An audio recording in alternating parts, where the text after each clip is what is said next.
जरा आँख में भर लो पानी, जो शहीद हुए हैं उनकी जरा याद करो कुर्बानी। हेलो एवरीवन, चलो हिंदी सीखे में आप सबका स्वागत करती मैं विशालाक्षी। स्पर्श भाग 2 10th क्लास में पद्य भाग में आज हम पढ़ेंगे कर चले हम फिदा। कैफी आज़मी के द्वारा लिखा गया ये गीत फिल्म हकीकत में इसको फिल्माया गया है। हमें अपनी जान तो बहुत प्यारी होती है, कोई भी संकट आएगा तो अपनी रक्षा के लिए हम उसका मुकाबला करते हैं, लेकिन इसके विपरीत सैनिक वो हमारी सुरक्षा, हम सबकी सुरक्षा, देश का गौरव, देश की आज़ादी के लिए अपने जान को संकट में डालकर, उसे मालूम है उसकी जान चली जाएगी, फिर भी वो इसकी परवाह ना करते हुए हमारे लिए लड़ता है। ऐसे सैनिक के लिए सलाम। कैफी आज़मी के द्वारा लिखी गई ये कविता कर चले हम फिदा, ऐसे ही पृष्ठभूमि, सैनिकों की युद्ध की पृष्ठभूमि पर बनाया गया ये फिल्म, जिसमें कि एक सैनिक हमसे अपेक्षाएं करते हैं कि उन्होंने अपनी जान की बाजी लगाकर जो देश की सुरक्षा की है उसको बनाए रखना हमारा कर्तव्य है। तो हम सब सोचें, क्या हम उस कर्तव्य को निभा पा रहे हैं या नहीं।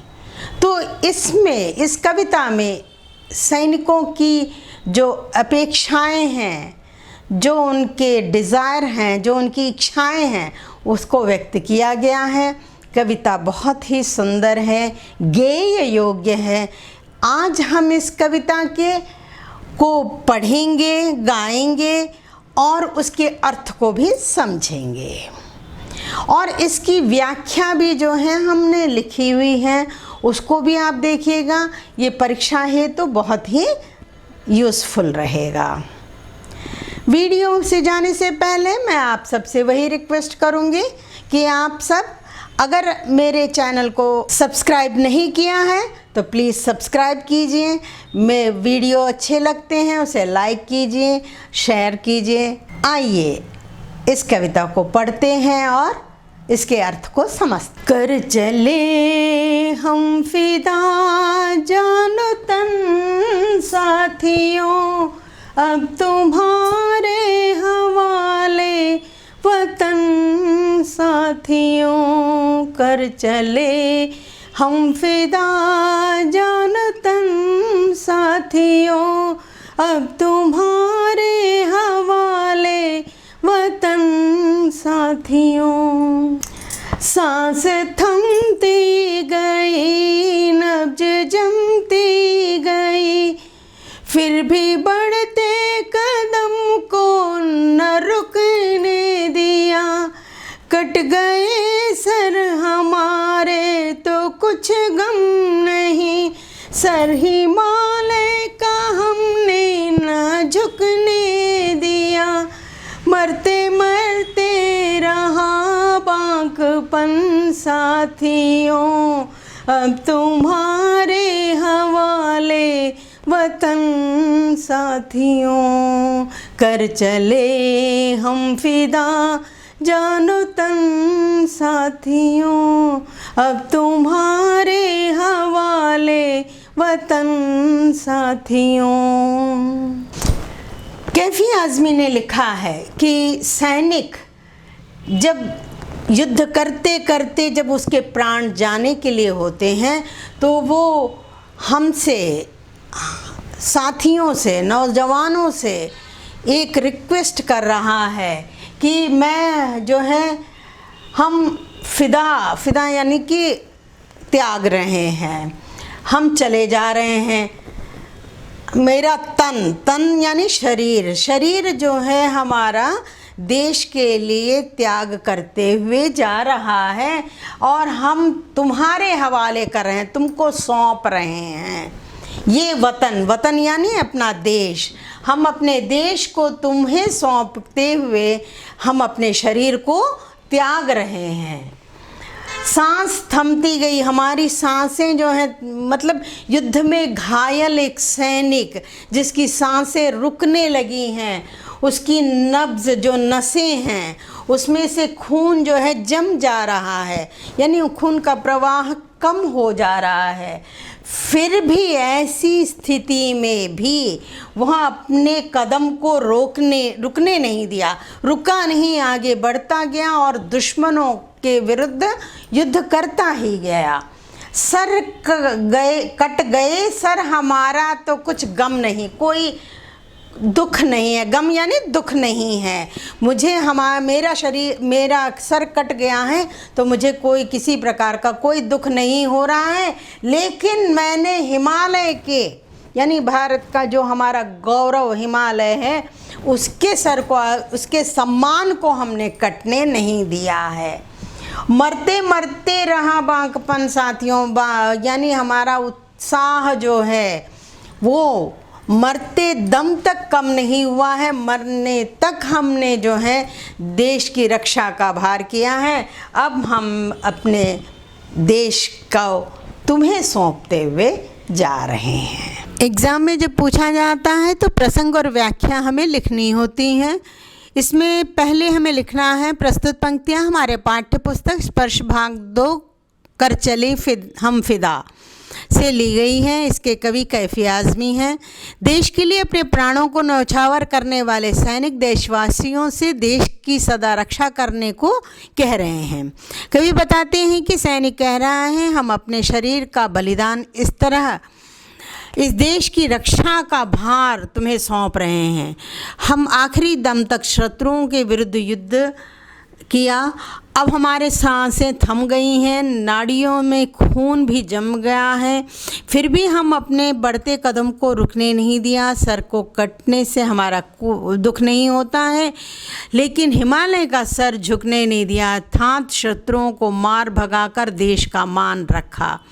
मरते मरते भी हम अपनी वीरता दिखा देश की रक्षा की और इस देश को आपके हवाले कर रहे हैं। कविता की विशेषता, इन पंक्तियों की विशेषता ये है कि देशभक्ति की भावना दिखाई गई है, उर्दू शब्दों का प्रयोग हुआ है। जिंदा रहने का मौसम बहुत है मगर जान देने की रुत रोज आती नहीं। हुस्न और इश्क दोनों को रुसवा करे वो जवानी जो खून में नहाती नहीं। आज धरती बनी है दुल्हन साथियों, अब तुम्हारे हवाले वतन साथियों। कर चले हम फिदा जानो तन साथियों, अब तुम्हारे हवाले वतन साथियों। कैफी आज़मियाँ बताते हैं कि सैनिक कह रहा है कि जिंदा रहने के बहुत सारे अवसर मिलते हैं, हर तरह से हम जिंदा रहते हैं, लेकिन जान देने की, अपने जान को कुर्बान करने का समय हर समय नहीं हमें मिलता है, बहुत भाग्यवान लोगों को ही मिलता है। तो हमें अपने खूबसूरती पर, अपनी जवानी पर, अपनों के ऊपर प्रेम को रुस्वा कर दो, उसको निकाल दो, हटा दो और अपनी जवान खून को, नौजवानों को ये प्रेरित कर रहे हैं। जवान खून जो है अपने देश के लिए, जब अपने देश के लिए काम आए ऐसा कुछ काम करो। आज धरती बनी है दुल्हन साथियों, दुल्हन की तरह सजी हमारी धरती की रक्षा करना, जैसे दुल्हन की रक्षा होती है, स्त्री की रक्षा करते हैं, वैसे ही हमें अपने देश की रक्षा करनी है। अब सैनिक जो है हमें अब इस देश को हमारे हवाले कर वो चला जा रहा है। सेकंड स्टैंजा में भी प्रसंग वही रहेगा और सैनिक अपने देशभक्ति की भावना को दर्शा रहे हैं। व्याख्या, कवि बताते हैं कि सैनिक हमसे कह रहे हैं कि हमें जिंदा रहने के कई अवसर मिलते हैं, लेकिन देश के लिए अपनी जान देने का मौका हमें रोज़ रोज़ नहीं मिलता। अपनी खूबसूरती और प्रेम दोनों को छोड़ दो। नौजवानों को प्रेरित करते हुए कहते हैं कि वह जवानी भी क्या जो देश के लिए अपने खून को ना बहा सके। आज हमारी धरती दुल्हन के समान है और इस धरती रूपी दुल्हन की रक्षा करना हमारा कर्तव्य है। उसकी रक्षा करो। अब यह देश तुम्हारे हवाले कर हम यहाँ से विदा ले रहे हैं।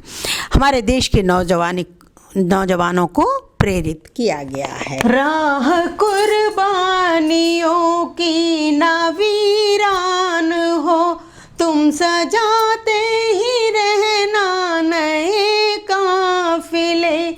फतह का जश्न इस जश्न के बाद है, जिंदगी मौत से मिल रही है गले।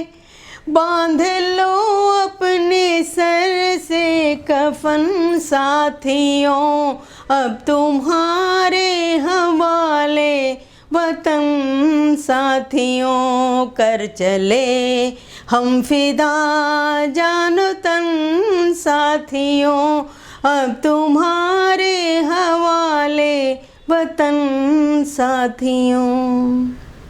यहाँ पर कवि बताते हैं कि सैनिक कह रहे हैं कि ये जो राह है, जो वे है, पथ है, जो कुर्बानी यानी सैक्रिफाइस, जो बलिदान दे रहे हैं वो कभी खाली नहीं हो। वीरान यानी अकेला नहीं होना चाहिए, यानी कि हम मर जा रहे हैं, हमारी जान चली जा रही है, तो एक नए नए समूहों को तुम लोग तैयार करो। हाँ, सब नौजवान तुम लोग आगे बढ़ो।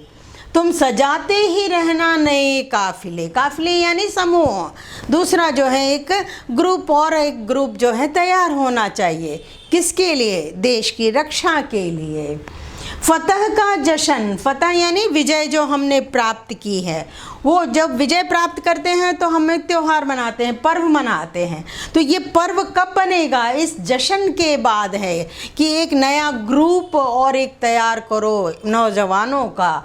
तो फतह का जश्न, इस जश्न के बाद तब हम दुगने उत्साह के साथ जो हैं हम अपने विजय का पर्व मनाएंगे। जिंदगी मौत से मिल रही है गले। तो हमारी जो ज़िंदगी है मौत से गले मिल रही है, हमें कोई किसी प्रकार का कोई ग्लानि नहीं है, कोई दुख नहीं है। बांध लो अपने सर से कफन साथियों। साथी है नौजवानों, तुम अपने सर पर कफन, अब देश की रक्षा का कफन बांध लो। और अब हम जा रहे हैं, हम जो है अपने देश को तुम्हें सौंप कर हम विदा लेते हैं। थर्ड स्टैंजा में भी प्रसंग वही रहेगा। सैनिक देश के नौजवानों को उत्साहित कर रहे हैं। व्याख्या, सैनिक अपने देश के लिए जान की कुर्बानी करते हुए कहते हैं कि हमारे बाद भी देश की रक्षा के लिए बलिदान देने वालों की कमी नहीं होनी चाहिए। नौजवानों, तुम नए नए समूहों को सजाते रहना, तभी हम विजय पर्व को दुगने उत्साह के साथ मना सकेंगे। हमें मौत से डरना नहीं है, ये ज़िंदगी तो केवल देश के बलिदान के लिए ही मिली है। नौजवानों, तुम अपने सर पर देश की रक्षा का कफन बांध लो, ताकि कभी भी देश पर किसी प्रकार की कोई आंच ना आए। अब हम ये देश तुम्हारे हवाले कर रहे हैं और हम यहाँ से विदा ले रहे हैं। वीर सैनिकों की कमी नहीं होनी चाहिए। खींच दो अपने खून से जमी पर लकीर, इस तरफ आने पाए न रावण कोई।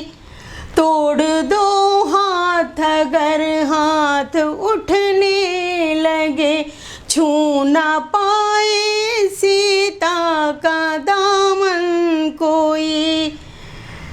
राम भी तुम ही लक्ष्मण साथियों, अब तुम्हारे हवाले वतन साथियों, कर चले हम फिदा जान तन साथियों, अब तुम्हारे हवाले वतन साथियों। यहाँ पर कैफी आज़मी जी कह रहे हैं कि सैनिक कहते हैं कि खींच दो, जैसे लक्ष्मण रेखा खींच दिया गया था, रावण अंदर ना आ सके। एक अच्छा उदाहरण के साथ हम नौजवानों को ये बता रहे हैं कि अपने खून से ज़मीन पर, खून यानी खून से ज़मीन यानी धरती पर एक लकीर खींच दो, लक्ष्मण रेखा खींच दो। इस तरफ आने पाए न कोई रावण, कोई भी राक्षस यानी कोई दुश्मन हमारे अंदर एंटर ना कर, हमारे देश के अंदर एंटर ना कर सके। तोड़ दो उसके हाथों को, अगर उसके हाथ उठता है हमारी तरफ तो उसको तोड़ दो। कोई भी सीता का दामन यानी आंचल यानी कि प्रवेश ना कर सके, हमारी धरती के अंदर कोई प्रवेश ना कर सके, छू न पाए सीता का दामन कोई। दामन यानी छोर, कुछ छोर के अंदर कोई जो है ये छू ना सके या अंदर प्रवेश ना कर सके। तो राम भी तुम ही हो, तुम ही लक्ष्मण हो। राम ने जैसे रावण को मार भगाया था, वैसे ही तुम भी राम हो, है नौजवान, तुम ही लक्ष्मण हो, तुम ही इस रेखा की, हमारे देश की रक्षा करने वाले तुम ही हो। हम तुम्हें जो है अपने देश को सौंप के जा रहे हैं, इसकी रक्षा करना तुम्हारा कर्तव्य है। इस कविता में, इस गीत में उर्दू शब्दों की भरमार है, उनको अच्छी तरह से पढ़ना, उसको उच्चारित करना आना चाहिए। अगर हम सही ढंग से उसको उच्चारित करते हैं तो उसके अर्थ को समझना बहुत ही आसान है। इसकी व्याख्या भी इसके साथ दी गई है, उसको भी आप पढ़िए, लिखिए और परीक्षा में अच्छे मार्क्स प्राप्त करने के प्रयत्न कीजिए। 4th स्टैंजा प्रसंग वही रहेगा, दुश्मनों को आगे बढ़ने ना देना ही हमारा कर्तव्य है। व्याख्या कवि बताते हैं, सैनिक कहते हैं कि अपने खून से एक ऐसी लक्ष्मण रेखा खींच दो ताकि कोई दुश्मन अंदर, देश के अंदर आने की हिम्मत ना कर सके, हमारी सीता रूपी धरती को छूने का साहस ना कर सके। कोई हाथ बढ़े तो उसके हाथ को तोड़ दो। अब तुम ही राम हो और तुम ही लक्ष्मण हो साथियों, अब हम ये देश तुम्हारे हवाले कर हम विदा ले रहे हैं। बहुत सुंदर उदाहरण के साथ हमने साहस का संचार किया है। अगर आपको मेरे वीडियोस अच्छे लगते हैं तो इसे लाइक कीजिए, शेयर कीजिए, और अभी तक मेरे चैनल को सब्सक्राइब नहीं किया है तो प्लीज़ सब्सक्राइब कीजिए और बेल आइकन को दबाना मत भूलिए ताकि नोटिफिकेशन आपको समय पर मिल सके। धन्यवाद।